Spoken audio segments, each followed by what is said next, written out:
situation that led to him unexpectedly passing?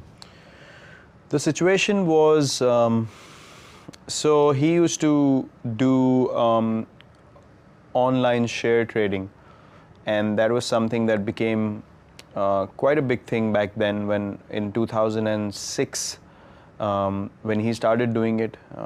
And then, as I said, the business side of things wasn't doing well for my brother.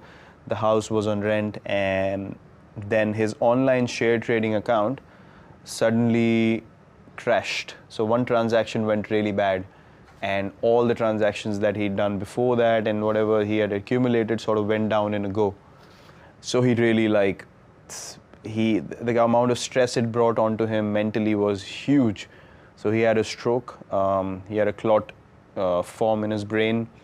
I didn't know it because I was playing my first season and I was at practice, and I was coming back from practice, and I reached the house, and then my cousin's sister was there, and I asked her where everyone is, and she's like, no, they've just gone for a regular checkup. I was like, why would everyone in the house go for a regular checkup? This doesn't seem right. Why is she the only one sitting at home? So I asked her where they are. She told me they're at this place, and I was like, take me there. So we went there, and then I saw him. And then I saw him, in a situation that I'd never seen him before.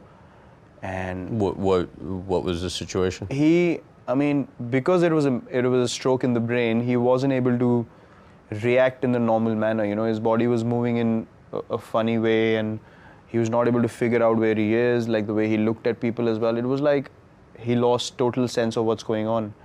So I saw him like that, and then they took him to the operation theater, and then it was a very difficult time because they did the operation, then he came back home, and then he was in rehab, but I saw him, left side of his body got paralyzed, left side vision also got compromised, and he was just not able to communicate that well, even with the family members anymore, and couldn't do anything by himself.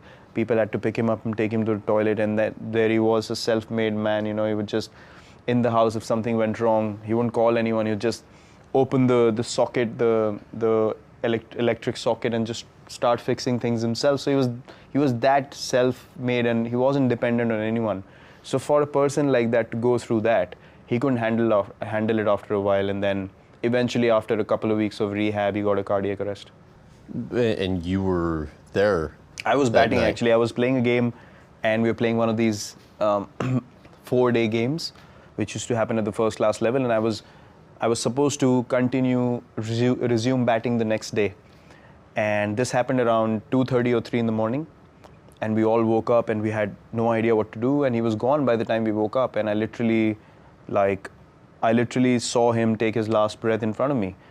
And I tried to pump his chest and all that, nothing worked. And then there were a few doctors around in that area that we lived in. We went to their place. No one opened the door because it was 3 in the morning. We couldn't get any response, and then we drove him to the hospital. But by the time they tried electric shocks and everything, all those kind of things, but nothing worked. He couldn't recover at all. So my sister and my brother and my mother, they all broke down, and funnily enough, I couldn't cry at all. There was no emotion coming out of me, and I just became blank. I couldn't register what just happened. Why do you think that was? I have no idea. Till date, I can't understand. And I was feeling like I was myself thinking, why am I not able to cry? And then I think it was all building up inside me. So when we came back, and everyone, all the relatives came in to sort of, pay their condolences and stuff like that. And then I called my coach in the morning, and I told him what had happened. And then he asked me, what do you want to do? I said, I want to go and play.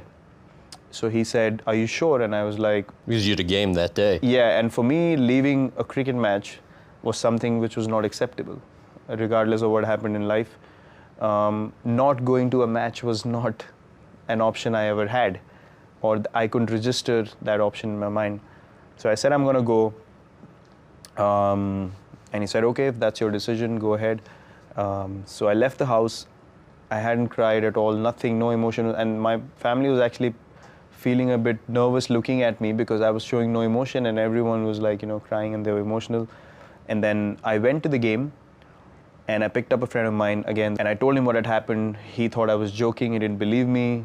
We kept going. We reached the stadium, and when we reached the stadium and I sat in the change room, and he told everyone what had happened. So when everyone came around me to tell me we're sorry for you, and that's the time I really broke down, and that's the time all that emotion came out, and I don't know why. The strangest part of the whole story to me was that night when you called your coach back and you were upset. He was surprised that you weren't upset about what he would have thought it was about. You were upset about your performance in the game. I was upset because I was the umpire in the game made a wrong decision, and he gave me out when I wasn't out. And I was upset because I couldn't be there till the end to make my team win the game. And I was really upset about that. So yeah, in the evening he was surprised to know that I was actually talking about that. Especially now, many years removed from having gone through that, how do you think your father's passing affected you? Now I feel like it was probably the most impactful thing that happened in my life. Because I remember that day, I came back from the game. After I got out, I came back to do the cremation and all the rituals that follow.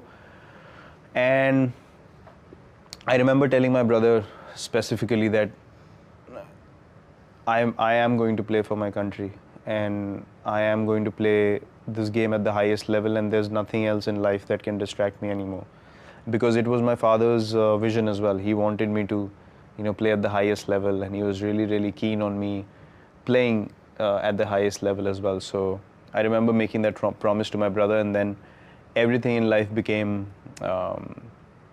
second priority after that incident, and cricket was. Yet it wasn't immediate that the success came after that, right? I mean, you kind of for a couple-year period of time started struggling. In what ways did you begin to get careless off the field? So the thing is that the incident happens in your life and then you move on with it. You don't know the kind of motivation it registers in your heart. I always knew that nothing else can distract me from achieving my goal, but the immediate distractions were too many. Traveling to other countries, going out regularly, having drinks with friends, and just not being that focused. But the one thing that remained constant was every time I was down, every time I hit rock bottom, somehow I was able to put everything aside and say, right, I'm going to work hard and I'm going to get back up.